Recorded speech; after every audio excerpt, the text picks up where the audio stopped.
Commission মনে করে যে one house one media policy implement করা উচিত।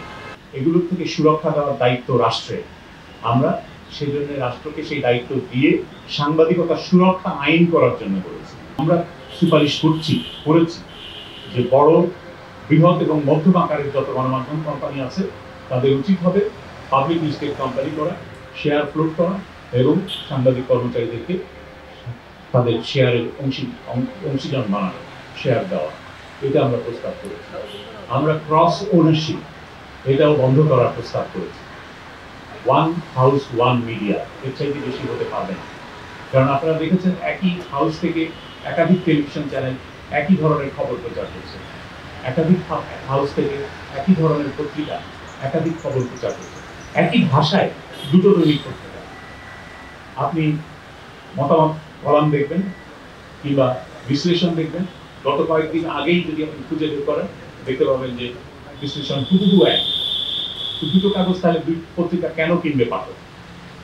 সেখানে পাঠক কি পাচ্ছে? এবং এটা হচ্ছে বাজারের স্বচ্ছ প্রতিযোগিতাকে বিভ্রান্ত করার কৌশল এবং নিজের মনোপলি প্রতিষ্ঠার, একটা হাউসের মনোপলি প্রতিষ্ঠার চেষ্টা, কেন্দ্রীকরণের চেষ্টা।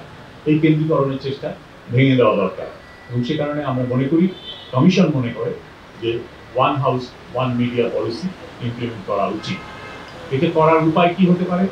উপায় হচ্ছে যে তারা তাদের যে কোনো একটি বেছে নেবেন, কোনটা তারা রাখবেন, অন্যটি মালিকানা হয় হস্তান্তর করবেন অন্য কারো কাছে, অথবা তারা দুটো হাউসকে মিলিয়ে যেই মাধ্যমটা রাখবেন সেই মাধ্যমটাকে আরো স্ট্রঙ্গার, আরো বড় আকারের প্রতিষ্ঠান হিসাবে পরিচালনা করবেন। সেটা একটা সমাধান হতে পারে। ফলে আমরা প্রস্তাব করেছি এবং এই ধরনের সমাধান সম্ভব বলে আমরা বিশ্বাস করি। এখন এটা নির্ভর করবে সরকারের উপরে। আমরা প্রস্তাব করেছি বাংলাদেশ টেলিভিশন এবং বাংলাদেশ বেতার সম্পর্কে। বাংলাদেশ টেলিভিশন এবং বাংলাদেশ বেতারের স্বায়ত্তশাসনের জন্য গত 3 দশকেরও বেশি, 3.5 দশক ধরে যদি আমরা 90 থেকে বলি, তাহলে সারা দেশে একটা রাজনৈতিক ঐক্যমত্য আছে। সব দল সবসময় বলে এসেছে যে বেতার টিভির স্বায়ত্তশাসন দিতে হবে। এখন এটা উপযুক্ত সময় বেতার টিভির স্বায়ত্তশাসন ইমপ্লিমেন্ট করা, বাস্তবায়ন করা। আমরা তো বলেছি যে দুটিকে একীভূত করে একটি জাতীয় সম্প্রচার প্রতিষ্ঠান গড়ে তোলা হোক, যে জাতীয় সম্প্রচার প্রতিষ্ঠান তার অধীনে যে জাতীয় সম্প্রচার প্রতিষ্ঠান স্বাধীন একটি পরিচালনা পর্ষদ পরিচালনা করবে, সরকার সরাসরি পরিচালনা করবে। এবং আমরা এটাও বলেছি যে সরকারের আরেকটি প্রতিষ্ঠান বাংলাদেশ সংবাদ সংস্থা, এই বাংলাদেশ সংবাদ সংস্থা বিভিন্ন বর্তমান এবং অতীতে যারা কাজ করেছেন, অতীতে যারা নেতৃত্ব দিয়েছেন ব্যবস্থাপনা পরিচালক বা প্রধান সম্পাদক হিসাবে, আমরা সবার মতামত নিয়েছি। সবাই এক বাক্যে স্বীকার করেছে যে এই প্রতিষ্ঠানটি রাজনৈতিক অনুগত সাংবাদিকদের পুনর্বাসন কেন্দ্রে পরিণত হয়েছে। যখনই সরকার বদল হয় তখনই এখানে নতুন একদল সাংবাদিক এসে চাকরি পান, পদ পান এবং সেই সরকারের জন্যই কাজ করেন, ওই বাইরে আর কিছু থাকে না। তো এইটা কোনো কার্যকর সাংবাদিকতার ক্ষেত্র এখন আর নেই। সুতরাং আমরা বলেছি যে এখানে পেশাদার সাংবাদিকতার সুযোগ আছে এবং এই বার্তা সংস্থাকে, বাসুসকে যদি জাতীয় সম্প্রচার সংস্থার সাথে একীভূত করে জাতীয় সম্প্রচার সংস্থার বার্তা বিভাগ হিসাবে দাঁড় করানো যায়, তাহলে সেটা সরকারের সম্পদের শ্রেষ্ঠ ব্যবহার হবে। আমরা এই কথায় এই কারণে বলেছি যে বেতার এবং টিভির নিজস্ব কোনো সাংবাদিক নেই।